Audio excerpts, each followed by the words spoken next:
Que el Señor les bendiga a cada uno de ustedes. Una vez más, ¿cierto? Acá compartiendo algunos principios bíblicos con temas contingentes que tienen que ver con la ética ministerial y también la ética para la vida. Estamos en el proceso ético del estudio de la Escritura, en el cual vamos a analizar algunos puntos ya con respecto a cuestiones legales que tenemos en nuestro país. Ya hemos visto el tema de la ética en sí, su introducción, lo que significa y para lo que sirve. Bajo ese prisma, bajo esos lentes, hemos visto también el tema del aborto, ¿cierto? Dentro de la ética cristiana, que si es permitido o no es permitido, y ya nos hemos dado cuenta de que no está permitido por Dios el aborto en ningún motivo. Hoy nos corresponde estudiar el tema de la eutanasia, y vamos a comenzar nuestro estudio el día de hoy leyendo, obviamente, lo que nuestras leyes chilenas, ¿cierto?, hablan del tema, lo que nuestros gobernantes legislan en los parlamentos y la ley final, ¿cierto?, que lleva a los hospitales, a la medicina, a tomar algunas decisiones. Por lo tanto, vamos a ver lo que nos dice la eutanasia.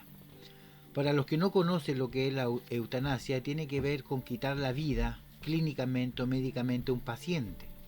Ya, es decir, cuando un paciente está terminal y le aplican un calmante, ¿cierto?, para que duerma eternamente y nunca más despierte, eso sería un asesinato o un suicidio.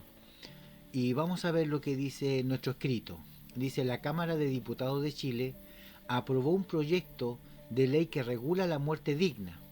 Es decir, ellos le ponen este nombre de dignidad a través de cuidados paliativos o eutanasia para mayores de 18 años, que ahora deberá discutirse en el Senado. Es decir, ya pasó por un proceso y ahora tiene que ir al otro proceso, a la otra Cámara del Senado para convertirse en ley.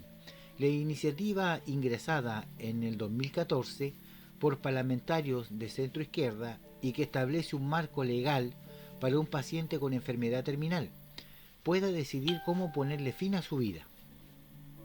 Es decir, eh, esto ya siendo ley, ya estando establecido por el país, por el gobierno, va a ser aplicado a todos los hospitales y clínicas del país. Por lo tanto, dice que en el Congreso, en el 2014, los diputados ya votaron que sí, y ahora tienen que ir a la Cámara de Senadores. Entonces nuestro escrito sigue así. Fue aprobada por el artículo 141. Los diputados que asistieron a la sesión solo podrán gozar de este derecho las personas mayores de 18 años, que presenten una enfermedad incurable, irreversible y progresiva, sin posibilidad de respuesta a los tratamientos curativos y con un pronóstico de vida limitado, según establece la normativa aprobada. Es decir, aunque no haya pasado todavía el Senado, ya es una ley para los diputados. Considerado hasta hace poco como un país conservador, Chile ha sido aprobado en los últimos varios años varias leyes que eran resistidas por la oposición de grupos conservadores, como el divorcio, el aborto terapéutico, la unión civil entre parejas del mismo sexo, la muerte digna, la pena capital, etcétera. Son proyectos que poco a poco, cierto, se van estudiando y se van aprobando, lamentablemente. El proyecto aprobado va más allá de la eutanasia, al establecer el concepto de muerte digna, que abarca mucho más que el simple hecho de morir, según lo explicó Mara Muñoz, académica de la Universidad de la Diego Portales. La eutanasia es un acto clínico o médico de realizar una acción con el objeto de dar muerte a una persona, una muerte digna. Es un concepto más amplio porque incluye que la persona pueda tener en ese evento de la muerte de una forma que respete su dignidad como persona y que sea como la persona prefiera. Generalmente implica estar sin dolor y no estar solo, confirma la experta en bioética. Entre las normativas del proyecto se consagra el derecho de los pacientes a no padecer dolores o sufrimientos intolerables, evita la prolongación artificial de la vida y a solicitar la asistencia médica para morir. Para morir. Determinando el beneficio del derecho, se establece que el chileno o extranjero residente mayor de 18 años deberá estar consciente en el momento de solicitar, en este caso, la eutanasia. El paciente será certificado por un médico psiquiátrico para garantizar sus facultades mentales y deberá manifestar su voluntad de manera expresa, razonable, inequívoca y libre de cualquier presión o prejuicio. Siempre debe haber una voluntad libre, informada, razonada y expresa por parte del afectado, que pasando las pruebas de dicha evidencia sea mandatoria y legítimamente la decisión. Le dijo por su parte Diana Arenque, directora del Departamento de Filosofía de la Universidad de Santiago: el médico deberá informar al paciente de su diagnóstico, los posibles tratamientos existentes y ofrecerle cuidados paliativos para que, en caso de tomar la decisión de la eutanasia, haya sido informado de todas las alternativas posibles. Mara Muñoz destacó la importancia de ofrecer cuidados paliativos a personas que piensen en la eutanasia por tener miedo a tener mucho dolor, los gastos que significa en Chile estar enfermo y pobre, el temor a perder la dignidad. Si puede escoger algo como cuidados paliativos, entonces puede estar confortado y acompañado. Y ya no es la muerte tu única opción, sino seguir con medicamentos para quitar el dolor. Este proyecto de la ley define más la libertad de la persona de poder escoger entre condiciones de muerte, dijo la experta. También se le permite a los médicos alegar objeciones de conciencia para no realizar esta práctica, y el sistema está encargado de trasladar al paciente a otro profesional o recinto médico para que sea tratado y buscar otra alternativa. En América Latina, solo Colombia despenalizó la eutanasia en el año 97. En México existe la llamada Ley del Buen Morir, que autoriza al paciente o su familia a solicitar que la vida no sea prolongada por medios artificiales, mientras que en Uruguay y el Congreso discute un proyecto sobre la eutanasia. En Perú, un fallo judicial en febrero ordenó respetar la decisión de una mujer con una enfermedad incurable y progresiva de ponerle fin a su vida con asistencia médica. Bueno, dentro de lo que hemos leído, dentro de las leyes que están establecidas en Chile, podemos sacar como conclusión en la primera parte de que la Cámara de Diputados ya aprobó la ley de la eutanasia. Ahora esa ley está en el Senado, donde ellos también están analizando si la aprueban o no la aprueban. Creo que a esta altura del 2021, creo que sí ya está aprobada. Recuerde que ellos en el Senado legislan leyes a puerta cerrada y después se sabe nomás, ¿cierto?, por los informativos que fue aprobado, pero nadie sabe. Por lo tanto, muchas de las leyes que en Chile se aprueban son así. Nosotros sabemos después, cuando ya la ley ya está aprobada, ya no hay nada que hacer. Esto es lo que es la información que tenemos con respecto al país de Chile. Ahora vamos a ver desde el punto de vista bíblico qué es lo que Dios opina, si está correcto o no está correcto, y vamos a ver los 3 puntos que se hablaban arriba, porque arriba se hablaba de quitar la vida sin dolor, 1. Segundo, prolongar la vida, que era lo que estábamos leyendo recién, ¿cierto? Prolongar la vida puede ser con mecanismos artificiales como ventiladores, etcétera. Si se lo saca, muere. Lo que pasó en este caso con Gustavo Cerati en Argentina. Cerebralmente él estaba muerto, todo su cuerpo muerto, pero él seguía vivo por las máquinas. Entonces, el poder mantenerlo vivo con máquinas, inconsciente o en coma, son decisiones de la familia. Por eso es necesario que hablemos este tema, porque el día de mañana nadie sabe en qué condiciones va a estar usted o voy a estar yo. Y necesitamos hoy, con toda conciencia y claridad, ver qué es lo que la Escritura nos habla. ¿Qué dice la Biblia acerca de la eutanasia, la ortotanasia y el suicidio asistido? La eutanasia es, cierto, el poder quitar la vida a la persona, cierto, a través de un calmante, un veneno que se le pone, ¿cierto? Que se queda dormido y muere. La ortotanasia tiene que ver con el extender más la vida sabiendo que el cuerpo ya está muerto. En el caso de los ventiladores artificiales, ¿cierto? Entonces todo lo que sea extender la vida es ortotanasia, cortar la vida es eutanasia. Y el suicidio asistido es cuando la persona, por ejemplo, ya no tiene más remedio y llama a toda su familia, se reúnen en el hospital, se despide de todo, están los médicos, ¿cierto? Está la familia, le inyectan, ¿cierto? El medicamento y la persona va poco a poco muriéndose sin dolor. Ese es un suicidio asistido.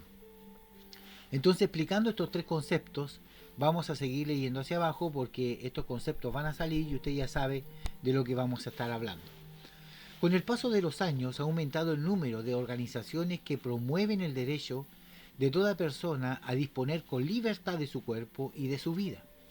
Tales organizaciones buscan que a cada persona se le conceda el derecho a elegir libre y legalmente el momento y los medios para finalizar con su vida. Buscan además defender el derecho de los enfermos terminales e irreversibles, llegando el momento de morir pacíficamente y sin sufrimiento, si este es su deseo expreso. Acá hay varias cosas que nosotros tenemos que ir notando antes de seguir avanzando en el texto.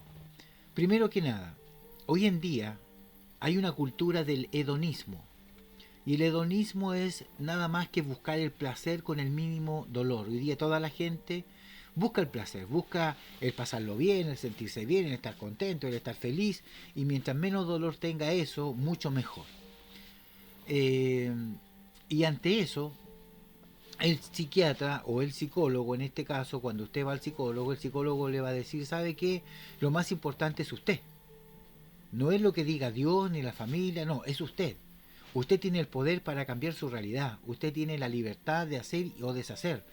Primero usted, segundo usted y tercero su sombra. Es decir, aquí Dios no cuenta por ninguna parte.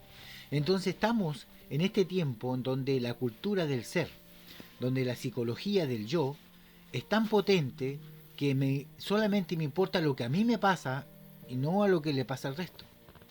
Y ahí es donde tenemos mucho egoísmo dentro de las familias, porque también, ¿cierto?, dentro del camino cristiano, muchas veces el ego o el egocentrismo de un hermano o de una hermana en la familia es como que todos están pendientes de lo que le pasa a ella, a ella, a ella o a él, a él, a él, pero nadie se preocupa del resto. Entonces, en este proceso de hedonismo, en donde la cultura del ser y del yo, en donde la psicología le da la importancia a la persona, al ser, no al creador ni a Dios, ni a su voluntad, sino solamente al ser. Esos son los estudios que hizo Sigmund Freud cuando habló del psicoanálisis. Él es el padre de la psicología. Y todos los que estudian psicología tienen que estudiar a Freud porque él parte de que el mal radica en nosotros, en el ser. Y que nuestro ser fue afectado por nuestra familia, por una pobreza, por la escasez, por una violación, y somos como somos el resultado por lo que hemos vivido desde pequeño. Entonces, ante eso debemos nosotros entender de que la psicología, el hedonismo y el preocuparse del yo, del ser mismo como persona, ha desplazado a Dios, ¿ya? Y en este tema de la eutanasia, donde la decisión de quitarme la vida depende de mí, del enfermo, no mirando ni tomando en cuenta a Dios, podemos decir de que tenemos el control de nuestra propia vida. Así que haciendo ese alcance vamos a seguir leyendo. Tal permiso es vista como un acto de misericordia y compasión con el enfermo, no como un asesinato. Si bien la Biblia no menciona específicamente la eutanasia o la ortotanasia o el suicidio asistido, esta contiene principios que nos permiten saber lo que Dios piensa al respecto. Hablar de la eutanasia, la ortotanasia o el suicidio asistido resulta difícil. Por un lado, no queremos tomar la vida en nuestras manos de una persona y terminar prematuramente con ella. Por el otro extremo, no podemos prolongar el proceso de morir más allá de lo necesario, es decir, queremos preservar la vida, pero no prolongar la muerte. Los cristianos debemos bien claro y tener en cuenta que la Biblia prohíbe determinantemente el asesinato.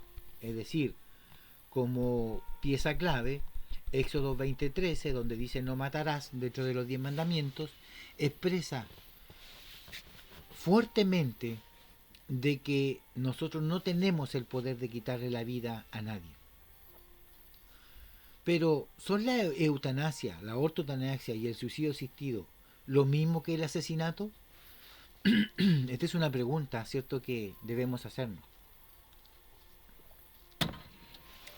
¿Qué quiere decir realmente el sexto de los 10 mandamientos?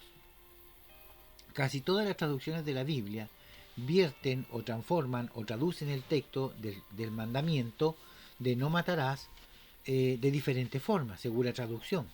Pero si buscamos este mismo texto en algunas traducciones modernas al español, como la Nueva Traducción Viviente o la NTV o la NBI, notaremos que dicho mandamiento se traduce como no cometas asesinato o no debes cometer asesinato. Pero, ¿por qué la diferencia? A no matarás. En el hebreo original la palabra utilizada es ratzá, que literalmente significa romper o hacer añicos. En la Biblia, ratzá denota homicidio impremeditado o asesinato, es decir, el quitarle la vida a un hombre, ya sea accidental o voluntariamente. De las 47 veces que se emplea ratzá en el Antiguo Testamento, 33 veces se hacen con referencia a las ciudades de refugio de Israel. Estas ciudades servían como lugar de asilo, de protección en caso de que un hombre le quitara la vida a otro. Si se determinaba judicialmente que la muerte no se había causado intencionalmente, el causante podía permanecer en la ciudad, pero si la investigación legal manifestaba que había matado con premeditación o deliberación, lo pagará con su propia vida. Número 35 del verso 6, número 11, verso 34. Otros versículos indican que ratzá generalmente aplicaba al acto de quitar una vida humana ilegalmente, contrario a la ley de Dios. Jeremías 7:9. Como lo ejemplifica el castigo del asesino deliberado, no todo caso de quitar una vida humana se consideraba asesinato, ni sería prohibido por el sexto mandamiento. Y aquí vemos algunas partes importantes, porque las ciudades de refugio eran ciudades que estaban establecidas. Dentro de la escritura aparecen 6 ciudades, ¿cierto?, que estaban distribuidas por todo el reino de Israel, de Jerusalén y de Israel. Recordemos que uno es la capital de la otra, del país. Por lo tanto, estaban divididas en 6 ciudades de refugio, y estas ciudades de refugio tenían como principal motivo refugiar y proteger al asesino avoluntario, es decir, al asesino involuntario, aquel que, por ejemplo, yo estoy cortando madera, tronco, astilla, leña con un hacha, y al levantar el hacha fuerte se sale el fierro o el mango y le cae en la cabeza al que está detrás mío y ese muere. Ese fue un homicidio involuntario. Él murió, pero yo no lo quise matar, fue un accidente. Por lo tanto, las ciudades de refugio eran para este tipo de asesino, para el asesino involuntario. Cuando se comprobaba que realmente fue sin querer, quedaba en esa ciudad de refugio ese hombre protegido por mucho tiempo, muchos años, hasta que el sumo sacerdote muriera o fuera cambiado por otro. Ahora, si se comprobaba que realmente él lo mató con alevosía, con decisión, él iba a morir, cierto, indudablemente. Ahora, antes de las leyes de Moisés, antes de los mandamientos de Dios, Dios ya le había dado mandamiento a Noé, como dice el texto. Si alguien quita una vida humana, la vida de esa persona también será quitada por mano humana. Eso lo dice Génesis 9:6. Es decir, el acto de, en este caso, de poder quitarle la vida a otra persona como castigo por haber quitado la vida, era permitido bíblicamente. Notemos que incluso antes de dar a Israel un código de leyes, Dios permitía la pena capital, es decir, el poder ojo por ojo, diente por diente. De manera como tú mueres, así morirás. De modo que el sexto mandamiento, que prohibía no matarás, no era la ejecución legal de un asesinato, sino el asesinato de un inocente.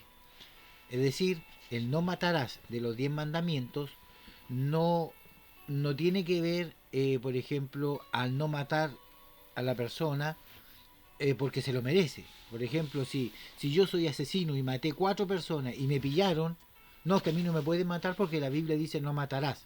No, la Biblia dice que si tú matas, tú también puedes ser matado. Es decir, el sexto mandamiento de no matarás tiene que ver, ¿cierto?, con la muerte, en este caso, eh, una muerte involuntaria.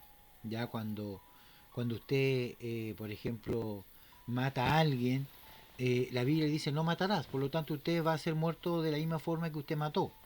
Ya, pero cuando una persona involuntariamente mata a otra, existían estas ciudades de refugio para poder cuidar al asesino involuntario. Entonces, cuando vemos que Dios sí permitía la pena capital de muerte a aquel que voluntariamente mataba, vemos, cierto, que es muy distinto en el caso del que está en el hospital enfermo. Ya aquí estamos hablando de lo que dice la Escritura. Con base a lo anterior, vemos nosotros un ejemplo acá muy tajante que tiene que ver con Nabot y tiene que ver con el rey Acab. El rey codiciaba la viña de Nabot y a fin de conseguirla dejó que lo mataran. Esto no era la ejecución legalmente justificada de alguien que había cometido una ofensa capital en Israel. Era un acto ilegal de matar a un hombre, algo prohibido por el sexto mandamiento. Acab era un asesino y merecía morir. Primera de Reyes 21, del 1 en adelante, aparece la historia. Cómo, cierto, Acab toma dominio del terreno y de la casa de Nabot. Con base a todo esto, muchos argumentan que la Biblia no prohíbe la eutanasia o la ortotanasia en el suicidio asistido, ya que no se comete como un acto de maldad contra un inocente, sino como un acto compasivo hacia una persona que sufre. Además, si la ley del país lo autoriza, de ninguna forma es un asesinato, ¿ya? Por lo tanto, dentro de las leyes del país, si está autorizado la eutanasia, la ortotanasia o el suicidio asistido, no vendría siendo un pecado, un asesinato. Pero es válido tal razonamiento. Técnicamente hablando, si una nación legaliza la eutanasia a nivel humano, no sería un asesinato. Pero como las sociedades a menudo legislan cuestiones morales en contradicción con la Biblia, es decir, no le importa lo que Dios diga, el hecho de que una sociedad pueda decir que la eutanasia es buena no significa que lo sea. ¿Por qué? Porque debemos obedecer a Dios en lugar de los hombres, Hechos 5:29. Y la Biblia enseña que los seres humanos estamos hechos a la imagen de Dios, Génesis 1:26, y Él es el Señor, Él es el Adón, Él es nuestro dueño, y Él sabe cuando nos quita la vida, Job 33:4. ¿Y quién ha contado nuestros días? Job 14:5. Es decir, o esto significa que Dios es el Señor soberano que determina el día y la hora en que vamos a morir. Por tanto, no debemos usurpar la autoridad de Dios ni el dominio que Él tiene sobre nuestra vida o sobre nuestra muerte.